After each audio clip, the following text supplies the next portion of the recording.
네, 들으신 것처럼 한덕수 대통령 권한대행이 마흔역 재판관을 임명했습니다. 네, 열흘 뒤에 임기가 끝나는 문영배 이미선 재판관의 후임자도 지명을 했는데 이 가운데 파면된 윤석열 전 대통령 절친이 포함돼 논란입니다. 김광삼 변호사와 함께 관련 내용 이야기 나눠보겠습니다. 어서 오십시오. 네, 안녕하세요. 안녕하세요. 참 오랫동안 민주당이 주장해왔던 건데 마흔역 재판관이 오늘 임명이 됐고 내일 바로 임기가 시작되는 거죠? 네, 맞습니다.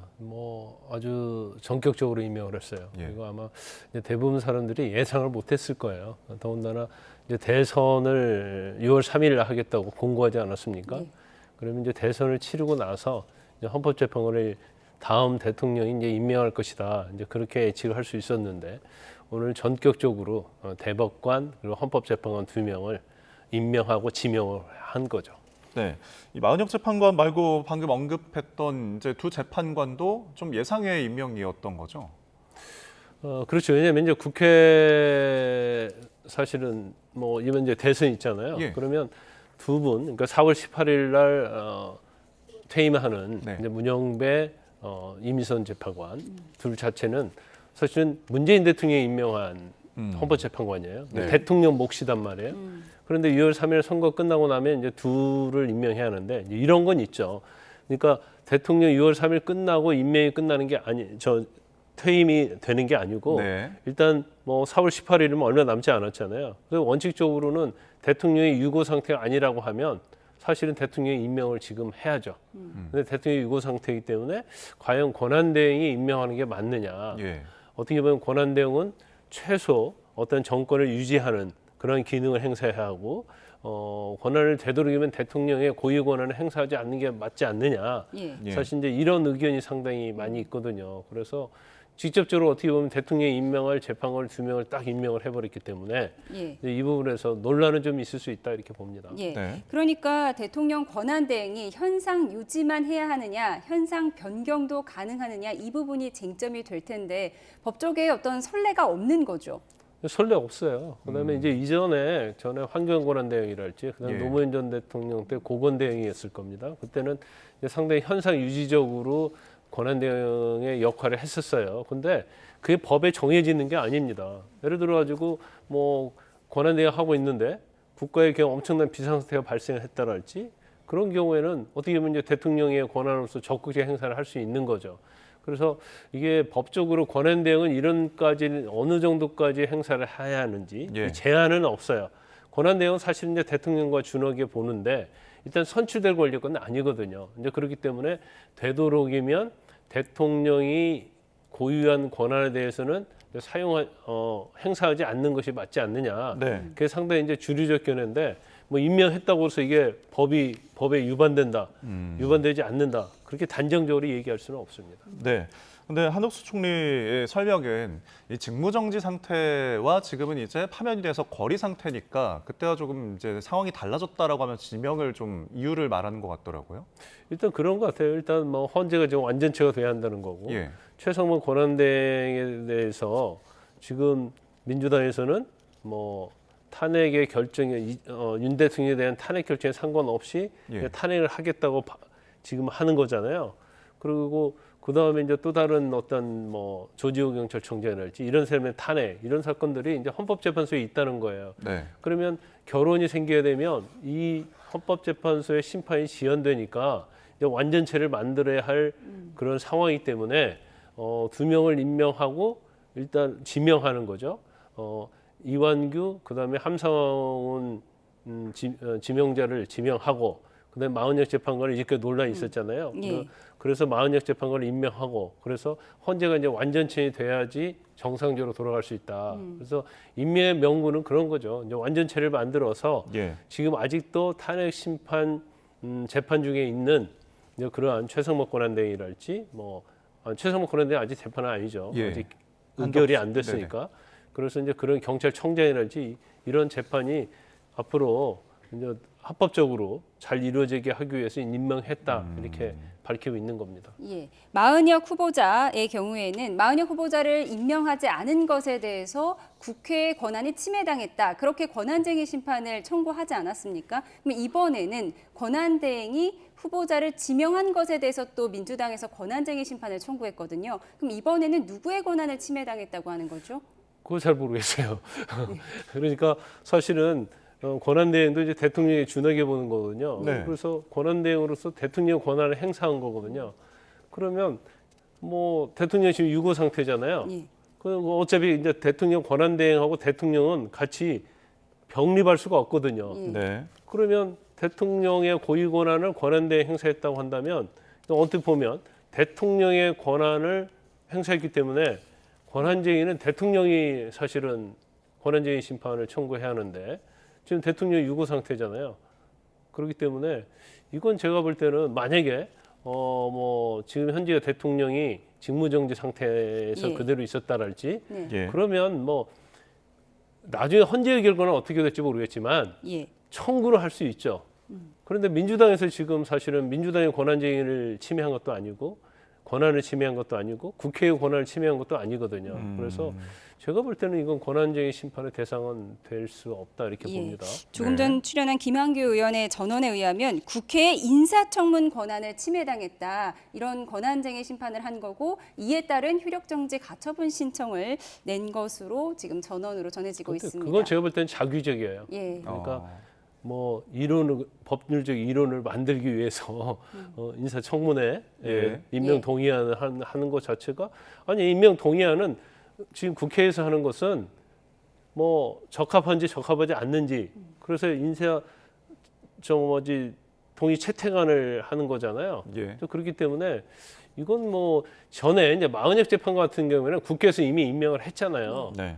국회의 권한이었고 그렇기 때문에 그 권한에 대한 심판을 청구할 수가 있는데 지금 이번에 이완규 처장이라든지 함상훈 판사에 대한 임명 자체는 예. 아마 국회 임명 동의와 관련해서 뭔가 권한을 침해했다 이렇게 보기는 좀 어렵지 않을까 싶습니다. 예. 알겠습니다. 자, 이런 가운데 이완규 처장 오늘 지명 소감을 밝혔습니다. 어떤 소감을 밝혔는지 녹취 듣고 이야기 나눠보도록 하겠습니다. 엄중한 시기에 큰 책임감을 느끼고요. 후속 절차를 잘 준비하겠습니다. 어쨌든 제가 절차가 잘 진행돼서 헌법재판관이 된다면 그야말로 대한민국의 헌법이 헌법적인 그런 국가가 헌법을 중심으로 해서 국가가 잘 형성되는 그런 나라를 만들 수 있도록 일조를 하고 싶습니다. 네. 헌법을 중심으로 해서 국가가 형성되는 그런 나라를 만들 수 있도록 일조. 그러니까 헌법 수호를 좀 강조한 거예요. 어떻게 보십니까? 당연히 이제 헌법재판관으로 지명이 됐으니까 네. 이제 헌법재판소는 헌법의 수호기관이잖아요. 그러니까 헌법의 수호기관의 구성원으로서 재판관으로서 어떻게 헌법을 수호할 것인가 이제 그 부분에 대해서 이제 본인 의견을 밝힌 거다 볼 수 있는 거죠. 뭐 대부분 헌법재판관들이 지명이 되거나 임명이 될 때는 뭐 당연히 헌법재판소의 어떤 근거, 네. 존립 근거 이제 거기에 대해서는 뭐 당연히 헌법을 얘기할 수밖에 없다 이렇게 봅니다. 예, 민주당에서는 이완규 법제처장이 파면된 윤석열 전 대통령과 가까운 사이였다 이 점을 지적하고 있어요. 아마 이 부분이 굉장히 논란이 좀 많이 되긴 네. 할 것 같아요. 일단 원래 그 이완규 법제처장이 사실은 뭐 이렇게 막 보수랄지 그런 스타일은 아니에요. 굉장히 선비적인 스타일이고 예. 공고 많이 하는 스타일이고 이제 검사 때도 굉장히 원만하고 사건 처리해서 그랬는데 일단 뭐 윤 대통령과 인연이 있죠. 일단 79학번 윤 전 대통령하고 대학 동기고요. 예. 그다음에 사법시험도 같은 기수입니다. 23기. 그러면서 아마 서로 굉장히 친한 친구 사이였을 거예요. 그러면서 사실은 이제 검찰도 요직을 좀 거쳤고요. 그런 다음에 사실은 이제 전적으로 윤 대통령 관계가 나타난 것은 이제 추미애 법무부 장관 때 네. 검찰총장이었던 윤 전 대통령에 대해서 징계를 2개월 했거든요. 예. 그때 이 소송을 담당하면서 둘 사이가 엄청 친밀하구나 이제 이런 판단을 많이 했었을 거고 예. 그다음에 이제 윤 전 대통령이 대통령 취임한 다음에는 뭐 초대 법제처장을 했잖아요. 그래서 예. 굉장히 장기적으로 오래 했었고 그다음에 또 최근에 이제 비상계엄 이후에 이제 안가에 또 뭐 장관들하고 회동해가지고 네. 이제 그런 것들이 좀 많이 논란이 됐잖아요. 예. 그래서 아마 지금 제도권에 있는 사람들 중에서 어떻게 보면 윤 전 대통령은 가장 친한 그런 뭐 인물이라고 볼 수 있어요. 그래서 아마 이 부분에 대해서도 야당이 계속적으로 공격할 가능성이 크다 이렇게 봅니다. 예. 네. 변호사님께서 방금 언급하신 것처럼 이제 비상계엄 당시에 이른바 안가회동에 참석한 인물로 꼽힙니다. 국회에서 질의가 있었던 당시 모습 보고 오시죠. 그날 안가에 가셨잖아요. 그렇습니다. 예. 누구누구 네 분? 네 사람입니다. 예, 네 사람 누구예요? 법무부 장관, 행안부 장관, 저 민정수석 그렇게 넷이서 저녁을 그렇잖아요. 같이 했습니다. 그 자리에 참석했던 이상민, 박성재 민정수석 핸드폰을 다 바꿨습니다. 법제처장 바꿨어요, 안 바꿨어요? 말씀해 보세요. 답변을 거부하는 거예요? 바꿨습니다. 바꿨죠? 네. 자, 증거인멸한 거 아니에요? 증거인멸이라고 해서 범죄를 저지른 사람이 하는 게 증거인멸. 범죄 저질렀잖아요. 그날 저는 거기서 논의단 그러니까 저는 범죄를 지금 저지른 적이 현재 없습니다. 들어봐. 참으로 묘합니다. 왜 교체했습니까? 글쎄요. 불필요한 오해를 받기 싫었습니다. 제 핸드폰에는 그날 있었던 일이 아니어도 제가 정부 행정기관의 장으로서 여러 가지 업무를 처리함에 있어서 여러 가지 수사 대비한 거잖아요. 그렇게 솔직하게 말하세요. 그렇게 질책하시면 그 질책은 달게 받겠습니다만. 네. 12월에 국회 법사위 현안 질의 때 모습인데 핸드폰을 바꾼 것을 두고 굉장히 질책을 받았습니다. 일단 뭐 내란과 관련해서 이제 관련성은 드러난 게 없어요. 예. 단지 비상계엄 이후에 이제 안가 회동을 했었는데 그때 뭐 이상민 전 장관이랄지 박성재 장관 그리고 뭐 민정수석 이렇게 안가 회동을 했다는 거잖아요. 예. 그래서 이미 이제 내란이 뭐 설사 내란이라 할지라도 이제 종결된 상태고 그 이후에 물론 뭐 고발은 된 상태지만 아직까지 혐의는 드러난 건 없죠. 그래서 아마 이제 휴대전화 교체한 거에 대해서 뭔가 범죄 혐의가 있기 때문에 교체한 게 아니냐 예. 이제 이런 뭐 국회에서 이제 추궁을 계속 하고 있는 것이죠. 그래서 뭐 제가 볼 때는 뭐 아직까지는 비상계엄과 관련해서 본인의 어떤 역할에 따랄지 뭐 자문에 따랄지 이제 그런 게 없기 때문에 혐의는 드러난 건 뭐 전혀 없습니다. 네. 예.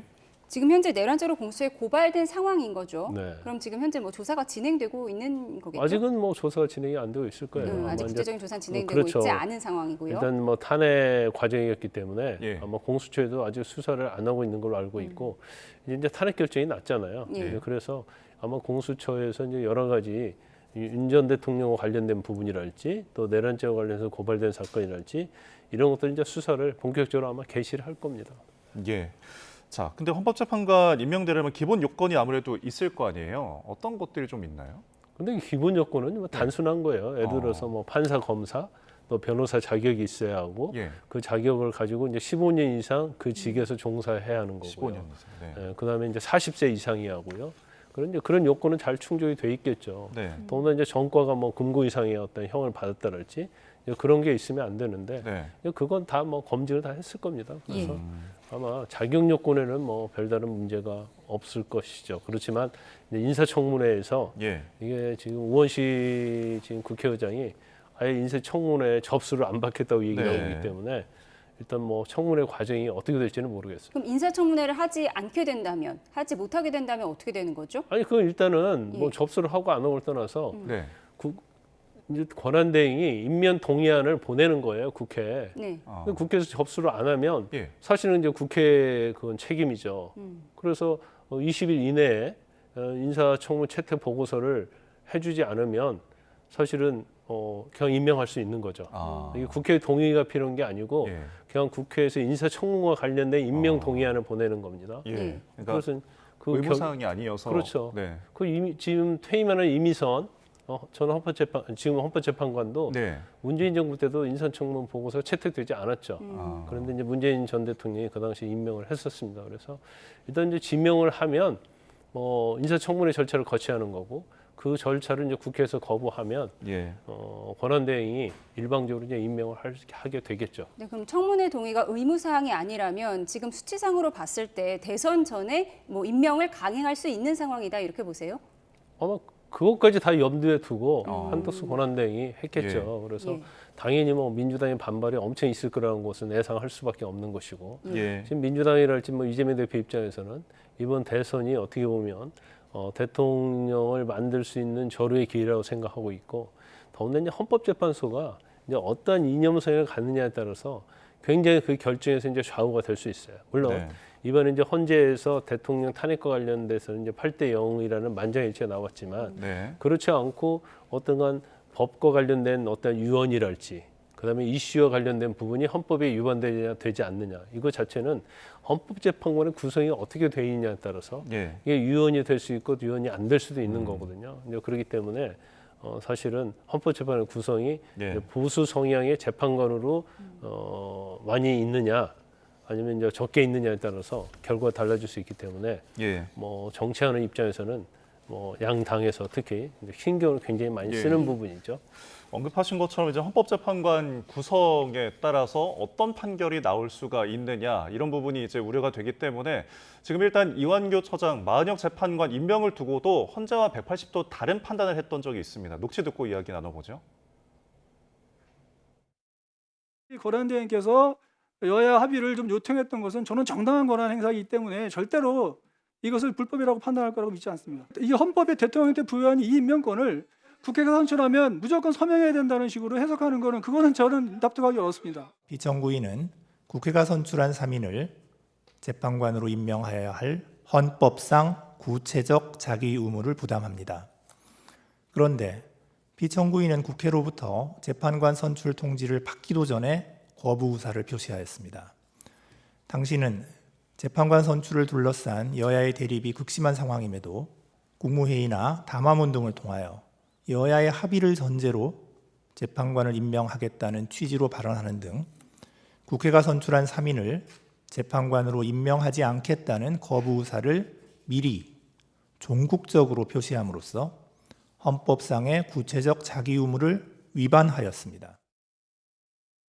자, 이 마은혁 재판관 미임명에 대해서 헌재는 이제 자기의 의무를 이제 위반한 거다. 그래서 헌법 위반이라고 판단을 했는데 이완규 처장 같은 경우에는 이제 다른 주장을 펼쳤어요. 어떻게 보십니까? 일단 뭐 헌법재판소 결정과는 이제 배치되는 결정이고 일단 법제처장이에요. 이제 법제처장은 어떤 법률을 해석하고 이제 거기에 대해서 의견을 밝히는데 이제 본인 입장에서는 뭐 합의가 안 됐으니까 이것은 뭐 유언이 아니다. 이제 그런 취지의 이제 의견을 가지고 있는 거죠. 그래서 이제 해석에 있어서는 이제 헌법재판소가 다르다 이렇게 볼 수가 있고요. 그런데 이제 본인이 헌법재판을 됐을 때는 또 어떻게 할 것이냐. 그건 또 별개의 문제가 또 될 수 있어요. 그래서 저것은 제가 볼 때는 이제 어떻게 보면 현 정부의 일원이잖아요. 예. 그리고 어떻게 보면 윤 전 대통령과 절친이단 말이에요. 그래서 그리고 어떻게 보면 지금은 뭐 보수 성향을 가진 그러한 뭐 인사라고 볼 수 있어요. 그렇기 때문에 본인은 뭐 그거 해석 자체를 유언이 아니다 이렇게 판단을 하고 있는 개인적 의견을 얘기한 것이다 이렇게 봅니다. 예, 알겠습니다. 한덕수 권한대행의 두 재판관 지명에 대해서 이야기 나눠봤습니다. 지금까지 김광삼 변호사였습니다. 고맙습니다. 고맙습니다.